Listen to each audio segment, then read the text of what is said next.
Friends, good morning.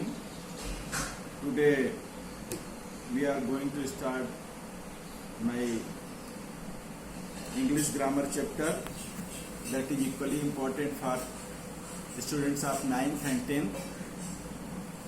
You both classes must to attend the class, online class, and you have to answer all the questions given in WhatsApp message. So we are now studying simple past. Yesterday I have studied simple present tense. I have given some exercise in WhatsApp and I hope that you all have completed it in your notebook. Dear students, come first we revise the yesterday's syllabus of the tense. First of all, we have to we have to know all the tenses, name of all tenses with the correct spelling. You can recall these tenses with me, just like present indefinite tense, present continuous tense, present perfect tense, present perfect continuous tense, past indefinite tense, past continuous tense, past perfect tense, past perfect continuous tense, and future indefinite tense, future continuous tense, future perfect tense, and future perfect continuous tense. Students, I am teaching you the tense horizontally. In classes, mostly I taught you vertically.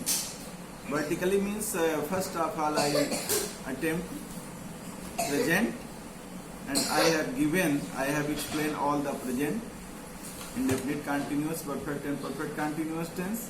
After that I had completed past, all the four part of past tense, and after that future. But now I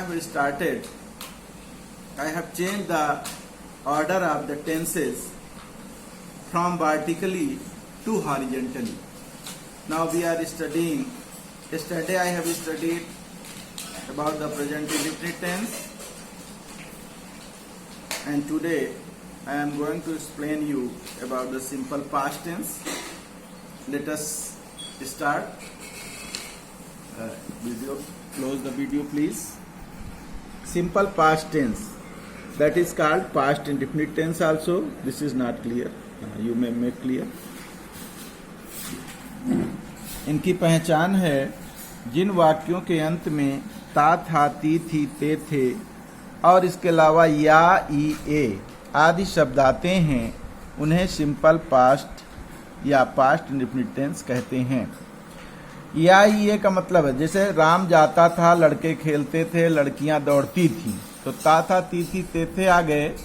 और उसके अलावा simple past में या, ई, ए भी इसकी एक पहचान होती है, जैसे उसने खाना खाया, पिया, गया। ये ध्यान देना है बच्चों कि या, ई, ए ही आए, उसके बाद है नहीं आए।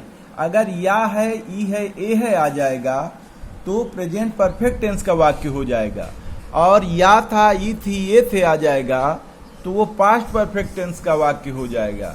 इसलिए ये यहाँ जानना जरूरी है कि सिंपल पास्ट में सिर्फ या, ई, ए ही आए। जैसे उसने खाना खाया, उसने खाना खाया, ये सिंपल पास्ट का वाक्य है। और अगर इसमें हमने लिख दिया कि उसने खाना खा लिया है, ये सिंपल पास्ट है। अगर इसमें हम लिखते हैं कि उसने खाना खा लिया है, तो ये प्रेजेंट परफेक्ट टेंस का वाक्य हो जाएगा। और अगर हम इसमें लिखेंगे कि उसने खाना खा लिया था, उसने खाना खा लिया था, तो ये पास्ट परफेक्ट टेंस का वाक्य हो जाएगा। तो ये अंतर आपको जानना जरूरी है। After that I am telling you about the affirmative sentence. What is the rule of affirmative sentence? इसका अफर्मेटिव बनाते समय वर्ब की सेकंड फॉर्म का प्रयोग करते हैं। ये महत्वपूर्ण है कि वर्ब की second in every subject whether that is singular or plural, you have to use second form of the verb. जैसे लड़कियां खेलती थी, एक एग्जाम्पल है, लड़कियां खेलती थी। यहां था आ गया, थी आ गया, तो सिंपल पास्ट हो गया, तो हो जाएगा द गर्ल्स प्लेड। प्ले का second form played, girls played, खेलती थी हो गया। एक और हम इसमें जानेंगे नोट में कि सिंगुलर या प्लूरल सभी में वर्ब की सेकंड फॉर्म लगाते हैं। जब हम सिंपल प्रेजेंट पढ़ रहे थे तो हमने देखा कि सिंगुलर सब्जेक्ट के साथ ही एस या एस लगाते हैं, प्लूरल के साथ एस या एस नहीं लगाते हैं। लेकिन पास्ट में, सिंपल पास्ट में ऐसा नहीं है। वेदर सब्जेक्ट इज सिंगुलर और plural, you have to use second form of the verb in any aspect. दूसरी चीज, जब इसका निगेटिव बनाते हैं तो बच्चों सिंपल प्रेजेंट में हमने देखा हम डज नॉट और डू नॉट का प्रयोग करते थे। सिंपल प्रेजेंट में हमने देखा कि हम एक वचनकर्ता सिंगुलर सब्जेक्ट के साथ डज नॉट और बहुवचनकर्ता के साथ डू नॉट का प्रयोग करते थे। लेकिन यहाँ हम ऐसा नहीं करेंगे, यहाँ हम डिड नॉट का प्रयोग करेंगे। और डिड नॉट के साथ हमें यह जानना जरूरी है कि यह डिड नॉट भी हम सिंगुलर और प्लूरल दोनों सब्जेक्ट के साथ करेंगे। यहाँ हमने दो उदाहरण लिए हैं, मेरा भाई एक सब्जेक्ट है, दूसरा तुम मेरा सब्जेक्ट है। तो मेरा भाई और तुम दोनों अलग अलग हैं। मेरा भाई सिंगुलर सब्जेक्ट है और तुम प्लूरल सब्जेक्ट है। दोनों में हमने डिड नॉट का प्रयोग किया है, ये ध्यान देने की बात है। तो पहला हमने लिखा है कि मेरे भाई ने खाना नहीं खाया, यहाँ मैंने या दिया है। पहले में हमने था दिया है, यहाँ हमने या दिया है जानबूझ के, जिससे आपको समझ में दोनों तरह के वाक्य आ जाएं कि सिंपल पास्ट में या ये भी होता है और था तीथी तेथे भी होता है। तो बच्चों जब हम मेरे भाई ने खाना नहीं खाया का ट्रांसलेशन करेंगे तो my brother did not eat the food या हैव द फूड, कुछ भी करेंगे। इसके अलावा दूसरा सेंटेंस है तुम बाजार नहीं गई, तो you did not go to market. यहाँ ये ध्यान देने की बात है कि first form of the verb भी लगेगा, यहाँ वेंट नहीं लगेगा। जब भी निगेटिव हम करेंगे, डिड नॉट लग चुका होगा, तो यहाँ first form of the verb लगाएंगे। तीसरा है इंट्रोगेटिव सेंटेंस, प्रश्नवाचक वाक्य। इनको हिंदी में हम प्रश्नवाचक वाक्य कहते हैं। हमने बताया है कि प्रश्नवाचक वाक्य की पहचान क्या है। ये दो तरह के होते हैं, एक यस या नो टाइप का होता है, दूसरा WH टाइप का होता है। यस या नो टाइप इंट्रोगेटिव सेंटेंस कैसे बनेगा, WH, ये हर टेंस में मैं आपको बताता चलूंगा।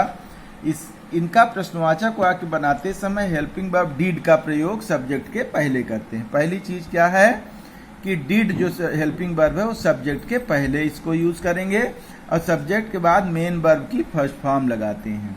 ये मेन वर्ब की फर्स्ट फॉर्म, ये ध्यान देना है कि जैसे ही डिड इंट्रोगेटिव सेंटेंस में हेल्पिंग वर्ब के रूप में पहले आएगा तो बाद में हम वर्ब की फर्स्ट फॉर्म ही लगाएंगे।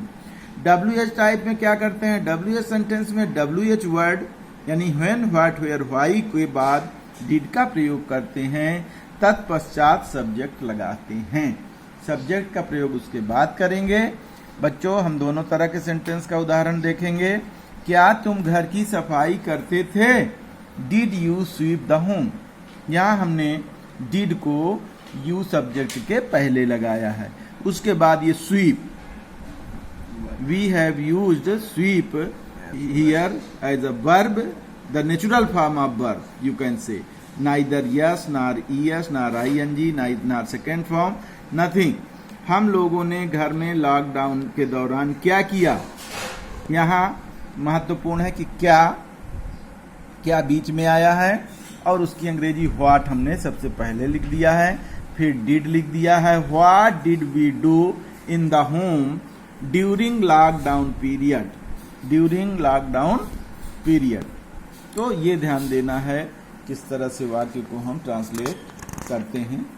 धन्यवाद बच्चों, आज की क्लास यहीं तक। और आज भी हम दे रहे हैं इससे रिगार्ड कुछ क्वेश्चन। और उनको ट्रांसलेट करके आपको अपडेट करना है। एक पेज इंग्लिश राइटिंग देना है और ये नोट 3 होमवर्क में आपको करना है। मैं आपको होमवर्क भी दिखाई दे रहा हूँ आज का। आप डेट डालेंगे 23/4/2020। पहला 1 page English writing. Number 2 notes given regarding tense, simple, past.